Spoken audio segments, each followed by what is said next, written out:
Welcome to the Lose Weight, Live Life podcast. If you're a female professional or entrepreneur who would do anything to lose weight, yet finds it impossible to stick to a diet, to eat less, or just what you think you should, this podcast is for you. I am your host, certified life and weight coach, Claire McKenzie. Listen in to learn how to stop overeating, lose weight for the last time, and create a relationship with food and yourself that you love, all without diet deprivation and self-sabotage.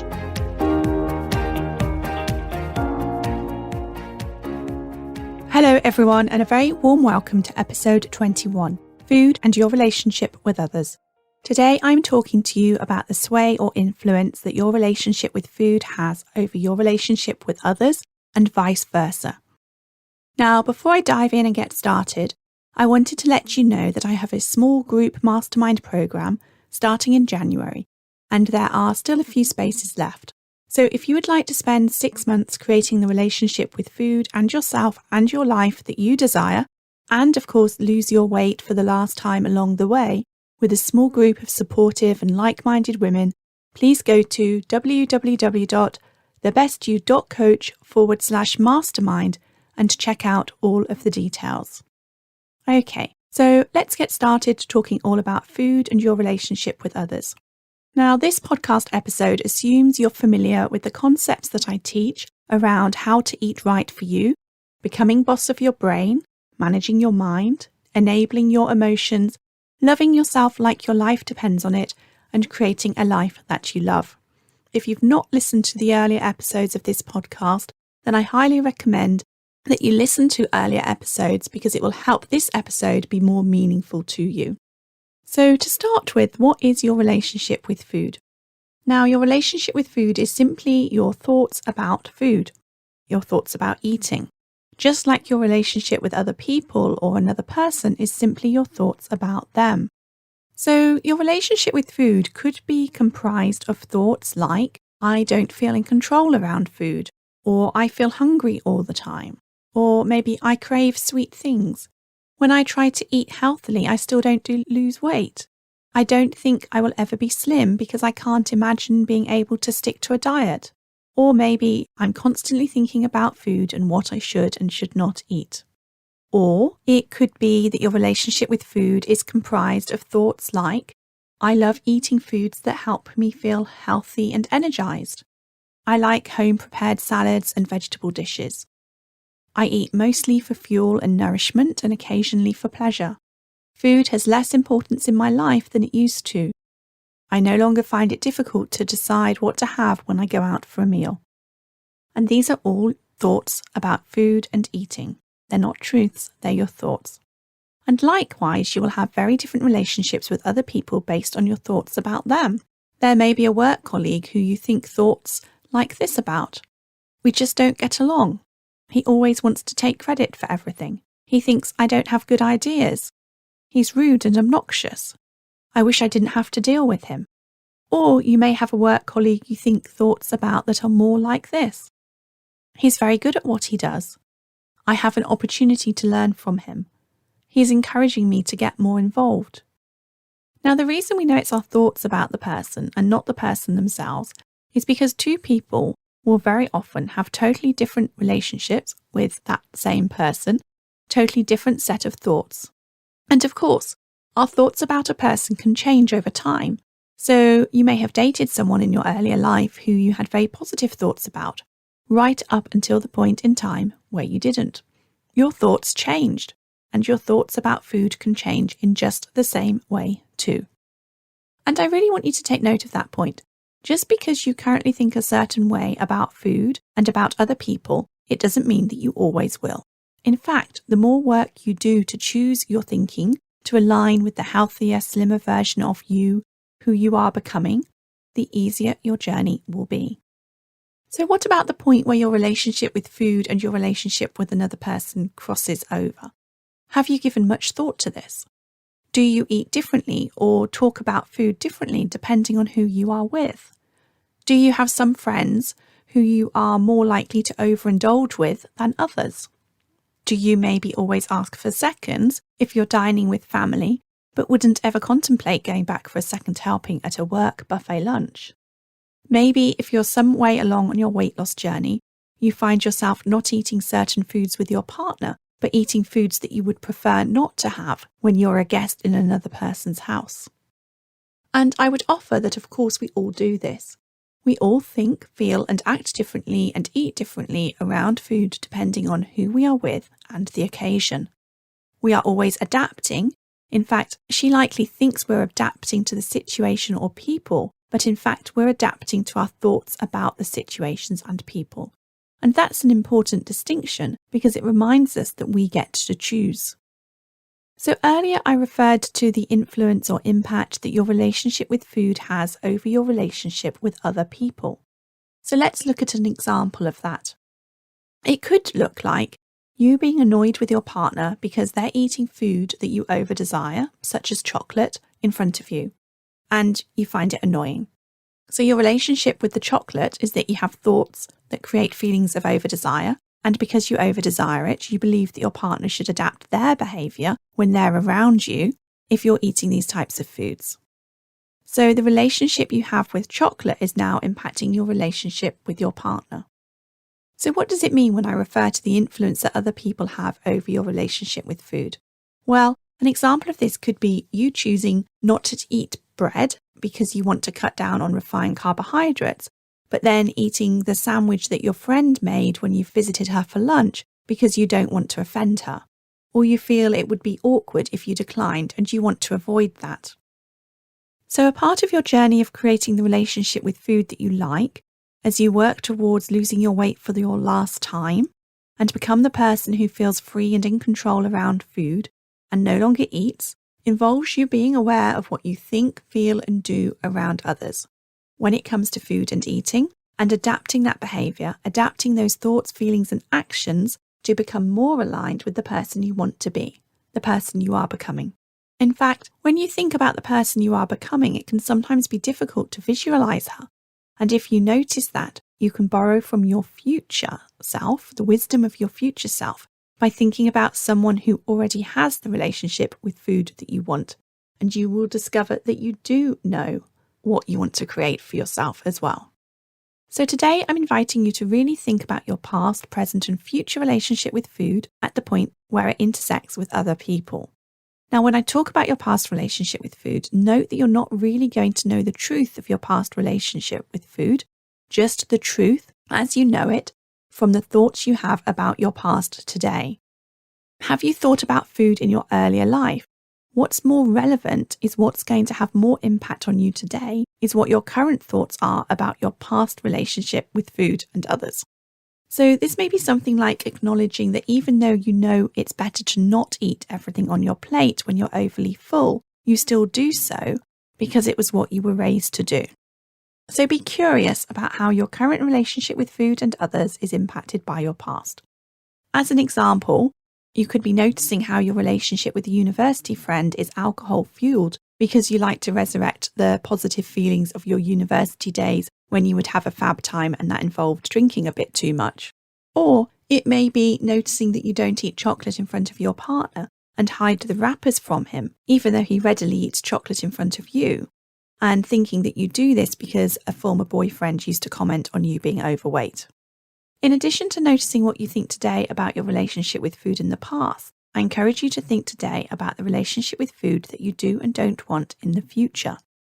Think about different people in your life and think about what your relationship with food and them may look like when you're the slim person you want to be, effortlessly maintaining your weight, eating primarily for health and nourishment and occasionally for pleasure, without all the food chatter, with feeling free and in control.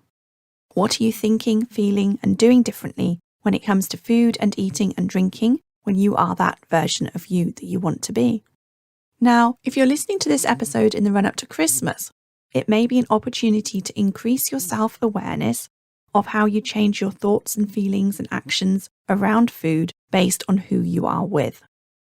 If you are visiting or having visitors this Christmas, do use this time of year as an opportunity to observe your thoughts about food that you are thinking because of who you are with. Notice how you are feeling and what you do or don't do. It's also worth thinking about your self-concept in relation to food. Now, this will be more relevant for some of you than others, but check in with yourself and consider how much of your self-concept, your identity, is associated with food and or drink.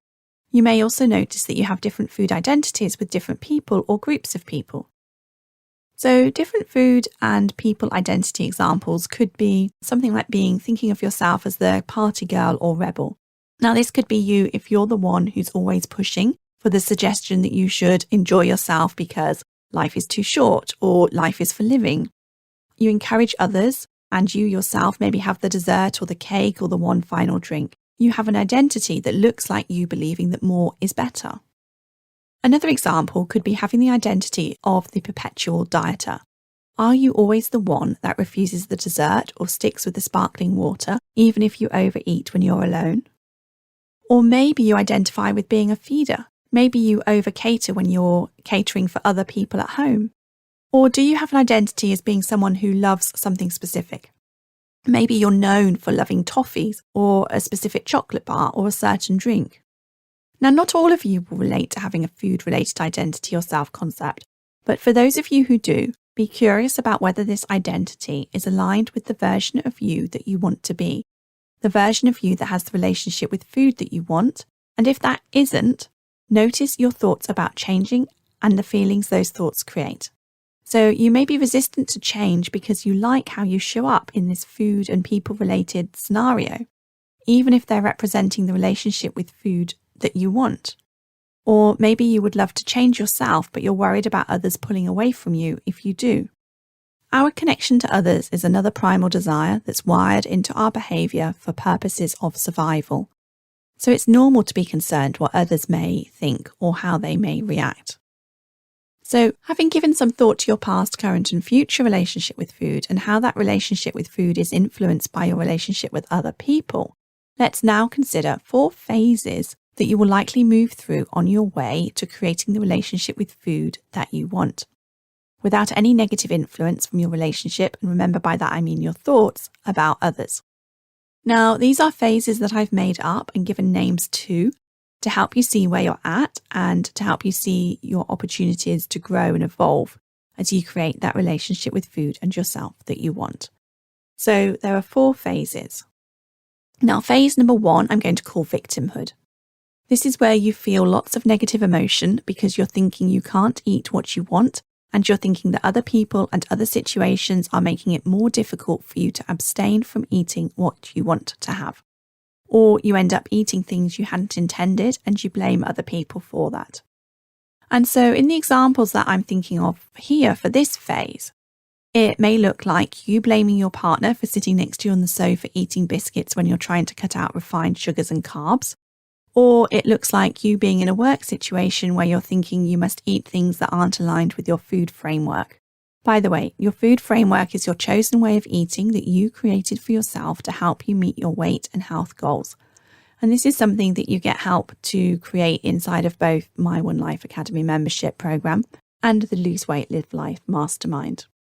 So essentially, if you notice yourself feeling deprived because you think you can't have what you want to have, and you're a little resentful of others having what you would like, you are in this phase 1 that I'm calling victimhood. Okay, phase 2, I'm going to call evasion. This is where you've resolved how you want to be eating and are really truly wanting to eat in a healthy way aligned with your goals. You've shifted your mindset away from feeling resentful and deprived about eating the foods that will give you the weight and health that you want, but you're still new to feeling that way and you're concerned about how others will perceive you. Maybe you feel you've failed at diets before, and so you are reluctant to share that you've changed how you eat with others, for fear of them having thoughts that you might fail again. Or if you've previously had comments about always trying different diets, you might avoid being direct about what you do and don't want to eat when you're with other people to avoid questions and comments about what you aren't doing this time. So then phase 3, I'm going to call discomfort of honesty. This looks like you being true to what you do and don't want to eat from the place of prioritizing what's best for your future well-being. You're willing to risk others being upset or others thinking things about you that you would rather they didn't, but it feels really uncomfortable. You are doing what's right for you You're eating what's right for you, but the consequences are causing you discomfort. So when your friend comments, you're no longer fun anymore because you only have 1 glass of wine, you feel the discomfort of that and allow it to be okay. So in this phase, you're eating how you want to be eating and allowing yourself to feel the discomfort created by thoughts you have that either you should be behaving differently or you're thinking that other people are responding in a way that makes you feel bad. During this phase, you're forgetting that you're not feeling bad because of how they respond, but because of your thoughts about how they respond. Maybe you are thinking they should be behaving differently. Maybe you're thinking they should say something that's more supportive. Okay, and so the last phase, phase 4, I'm going to call freedom of truth. This looks like you being true to yourself around the food decisions that you make.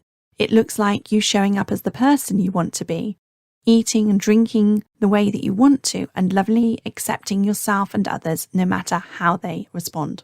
So this is you knowing that if your friend is upset, it's to do with them and not you, and allowing them to be upset. This is you having compassion for their negative emotion without allowing it to negatively impact you. The difference between this phase and the previous one is that when you are in this phase, you're not thinking or wishing other people were behaving differently because you're believing that if they did, you would feel better. Okay, so that's what I have for you today. Now, in summary, I would like to suggest that you start to be curious about how your relationship with people impacts your relationship with food and vice versa. Observe your thoughts and feelings around food decisions you make with others and how they compare to food decisions you make when alone or with a different group of people. And remember that just because you notice thoughts right now about missing out or thinking you should eat differently to how you want to because of other people, know that it won't always be that way. You can learn to increase your awareness and practice thinking differently in a way that serves you better. All right, thanks everybody and have a great week.